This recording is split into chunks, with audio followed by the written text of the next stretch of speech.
Nuestro programa de hoy va a recorrer tres temas importantes. Uno insoslayable, muy doloroso de estos días, que es el conflicto palestino-israelí. Lo vamos a hacer con un gran especialista, autor de este libro, que permite, en claves que están al alcance de todos, entender lo que ocurre en esta dolorosísima región, el conflicto palestino-israelí.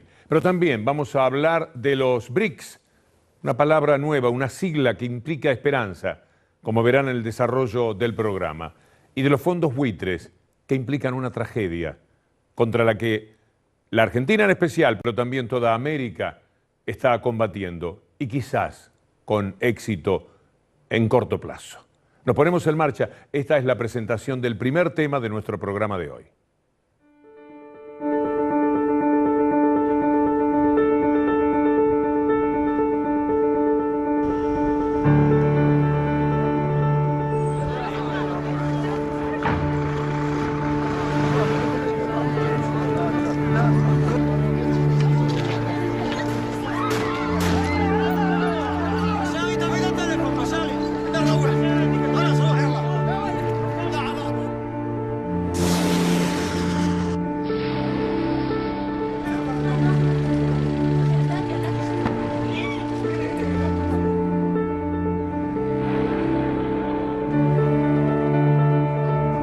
Hamas rejects the Egyptian proposal and the rocket fire from Gaza does not cease, and that appears to be the case now. We are prepared to continue and intensify our operation to protect our people.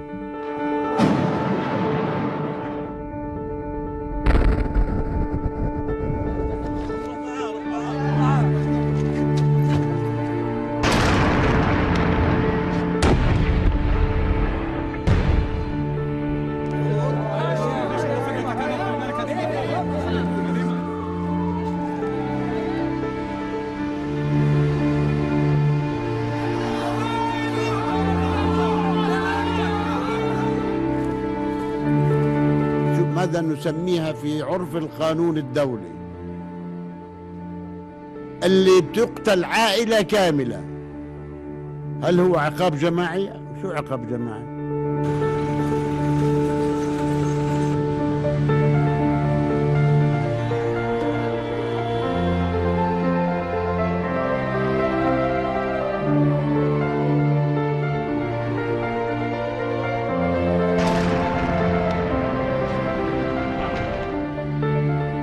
Este es un libro utilísimo en este momento, no solamente para la gente del común, sino también para nosotros los periodistas.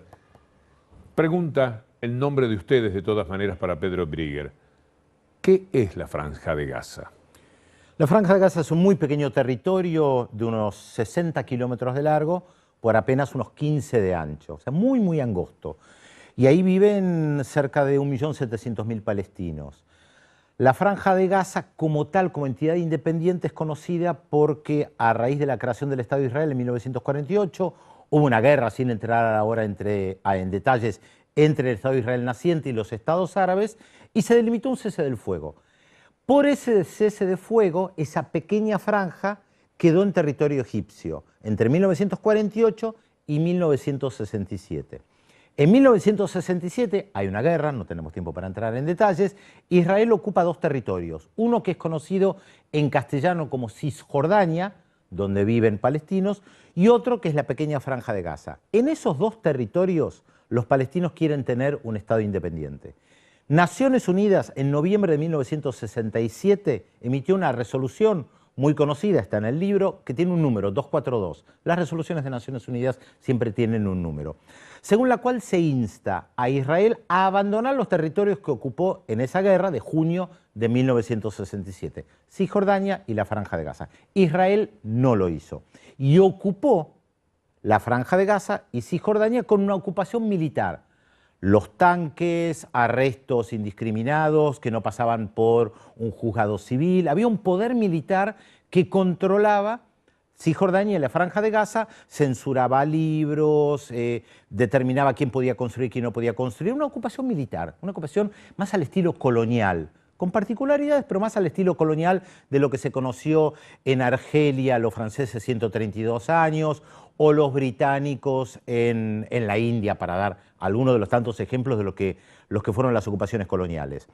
En el año 2005, de manera unilateral, el ejército israelí se retira de la Franja de Gaza y le dice a los palestinos: arréglense. Esto fue después del fracaso de las negociaciones en 1993, de los acuerdos de paz entre israelíes y palestinos. Los palestinos pensaban que en Cisjordania y la Franja de Gaza iban a construir un Estado. Seguramente algunos de los que nos miran dirán: ¿pero cómo podían construir un Estado tan separado? Porque en el medio está Israel. Bueno, es una cuestión técnica que se puede resolver, con carreteras, eso se iba a ver. El hecho es que cuando Israel se retira de la Franja de Gaza, los propios políticos israelíes lo que dicen abiertamente es que en realidad lo hacen para entorpecer la continuidad de las negociaciones con los palestinos. Se retiran solamente de la Franja de Gaza y dejan ese territorio a merced de los palestinos, pero ellos controlando absolutamente todo. Por eso mucha gente lo define como una cárcel a cielo abierto. Quien controla hoy los que entran y los que salen es básicamente el Estado de Israel. La Franja de Gaza da sobre el Mediterráneo. Por lo tanto, si los pescadores quieren salir a pescar, es el ejército israelí o la armada israelí que determina si pueden salir a pescar en 2 kilómetros o en 10. Si alguien quiere entrar o salir a la Franja de Gaza, no lo puede hacer sin permiso israelí, o salvo en la parte de abajo, en la frontera de abajo, que tiene frontera con Egipto. Y que Egipto, que tenía una muy buena relación hasta las revueltas de 2011 con Estados Unidos y con Israel, tampoco permitía que salieran. Los palestinos eligieron en un proceso bastante complejo, en el año 2006, en el año 96 primero tuvieron elecciones y tienen parlamentarios en Cisjordania y en la Franja de Gaza. No se pueden encontrar porque Israel no permite que los parlamentarios de la Franja de Gaza, por ejemplo, vayan al parlamento que está en el otro territorio palestino. Hoy lo que hace Israel es castigar a los palestinos bombardeando la Franja de Gaza, cuando dicen que esto en realidad es una respuesta al secuestro y asesinato de 3 jóvenes israelíes que pasó en el otro territorio palestino.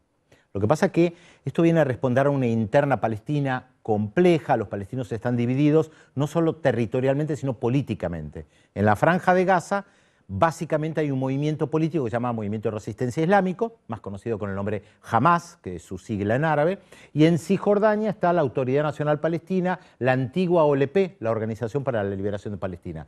Tienen serias diferencias políticas, hubo enfrentamientos armados entre ellos también.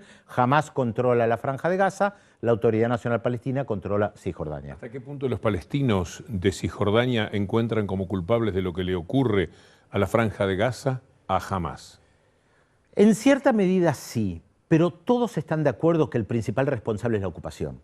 Acá el problema es la ocupación de 1967. Israel hace 47 años que ocupa ese territorio. El problema es que no es una ocupación colonial clásica. Los franceses, los británicos, sabían que en algún momento se retirarían de los territorios que ocuparon. En este caso, y principalmente respecto a Cisjordania, gran parte de la población israelí cree que ese territorio les pertenece por una cuestión bíblica. Entonces, encontramos a 2 pueblos que dicen: este territorio me pertenece. Como hay uno que es muy poderoso, que es el Estado de Israel, que tiene el apoyo de la principal potencia mundial, que tiene un ejército de lo más poderoso del planeta, es el que controla, dice: yo mando acá. Y va avanzando y comiéndose lentamente el territorio palestino y llevando allí colonos, ciudadanos israelíes. ¿Cuánto hace que fue de Israel ese territorio? Bueno, si uno va a la antigüedad, no fue de nadie, porque los estados como nosotros los conocemos son estados modernos. Pero por lo menos según la Biblia, según el argumento israelí, 2000 años. Sí, pero eso es muy complejo de determinar, porque en el momento que Israel ocupa Cisjordania, en 1967, el principal argumento no era la cuestión bíblica. Eso lo explico en mi libro. En ese momento se ocupa esos territorios casi como una carta para negociar con el mundo árabe. Hasta 1967 los estados árabes que están alrededor de Israel no reconocían al Estado de Israel. Entonces Israel ocupa esos territorios y dice: yo voy a usar esto para negociar. ¿Ustedes quieren que nosotros nos retiremos? Reconózcannos.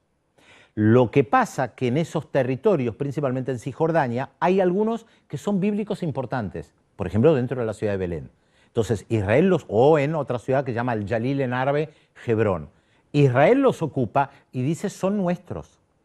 Y va construyendo casas y barrios para israelíes que va llevando ahí, quitándole territorio a los palestinos. Pedro, ¿no tiene solución el conflicto? A ver, todo problema entre seres humanos tiene solución. Para ¿Sí? eso ¿Seguro? ¿Este no es el caso? Yo creo que sí. Ahora, para eso se necesita voluntad política y mucha racionalidad. A medida que el conflicto va teniendo cada vez más ribetes religiosos, es más difícil llegar a una solución Y a racional. medida que va teniendo más muertes, más resentimiento, más dolor. Sí, pero las muertes, eso se puede resolver. La historia ha demostrado que más allá del dolor que provocan las muertes, hay pueblos que lograron la paz después de miles y miles de muertos. Es difícil cuando de un lado mueren centenares y del otro solamente 2 personas. Como en esta ofensiva militar de Israel en la Franja de Gaza. Es cierto, pero vos fíjate que en 1993, cuando se firmaron los acuerdos de paz entre israelíes y palestinos, el costo en vidas humanas ya había sido muy alto. Y de ambos lados hubo un apoyo masivo a los acuerdos de paz. Una curiosidad, ¿cómo se anima de todas maneras Hamás, con la modestia de su territorio, con la inmensa pobreza en la que viven, a desafiar un ejército tan poderoso que invade con sus tanques, con todo su poderío? Parecería que va a arrasar. ¿Cuál es la esperanza militar de Hamás frente a esa invasión israelí? Ellos saben que militarmente no pueden frenar al ejército israelí, sin embargo lo han frenado. La historia ha demostrado, Vietnam, Estados Unidos, Argelia, Francia y tantos otros ejemplos que podemos mencionar, que... Ayudados por sus territorios. Aquí tenemos una planicie. Sí, es verdad, pero vos fíjate que Israel en más de una oportunidad intentó ocupar otra vez la Franja de Gaza o asesinar a sus principales líderes y prácticamente no lo logró. En el pasado sí, con algunos misiles, logró matar a algunos dirigentes palestinos, pero yo creo que los palestinos usan un concepto en árabe que es sumud, resistencia, y creo que se basa en la historia, en decir, nosotros vamos a resistir una ocupación porque estamos en nuestra tierra, nos podrán matar, nos podrán expulsar, pero no podrán echar a todo el pueblo, y van a seguir resistiendo. ¿Hay algún buen argumento para entender a Israel en este conflicto? Sí, un argumento que los israelíes usan de manera recurrente, que tiene que ver con la propia historia, las persecuciones a lo largo de la historia, el holocausto, la matanza de 6 millones de judíos durante la Segunda Guerra Mundial, que perdura en la memoria colectiva. Pero los palestinos, ¿qué tienen que ver con eso? Bueno, esa es la gran pregunta, eso en primer lugar. Y en segundo lugar, que Israel usa la memoria del holocausto como un chantaje, como para decir, fuimos perseguidos, no nos pueden decir nada, aunque nosotros persigamos a otros. Y obviamente los palestinos se preguntan, ¿qué culpa tenemos nosotros que los persiguieran en Europa si nosotros estábamos acá? Y es una buena pregunta que los israelíes por lo general no tienen respuesta. En estos momentos en que estamos realizando el programa, quizás los tanques han invadido a la zona de la Franja de Gaza. ¿Cómo será este lunes? ¿Cómo será este martes, este miércoles? ¿Quiénes están ayudando de verdad en el conflicto? ¿Estados Unidos ayuda? ¿Egipto lo hace? Estados Unidos apoya al Estado de Israel de manera incondicional. Haga lo que haga el Estado de Israel. Solo le pide que mate lo menos. apoya. Solo le pide que sea más cauteloso, efectivamente. Las palabras de Barack Obama citadas por la prensa israelí en su mensaje al primer ministro Benjamín Netanyahu, que sean más cautelosos. Esto podría entenderse por la tremenda fuerza económica de la comunidad judía dentro de los Estados Unidos, presumo. No es solamente el peso de la comunidad judía, si bien hay un lobby judío pro-israelí muy importante, en el libro lo explico, tiene que ver con una visión estratégica de la región.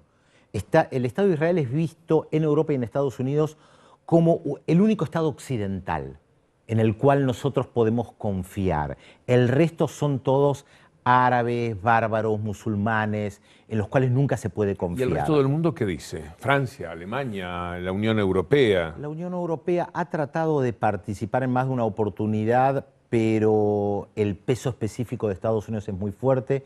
Por lo general no se quieren enfrentar a Estados Unidos y menos por los palestinos. Aunque es muy doloroso el tema, se disfruta cuando uno aprende. Y es lo que me ha sucedido a mí, seguramente a ustedes, amigos. Muchas gracias, Pedro. Gracias a vos. Pedro Brigger nos ha acompañado. Y después de la pausa, vamos al segundo tema de los prometidos en esta edición de Voces de Cambio.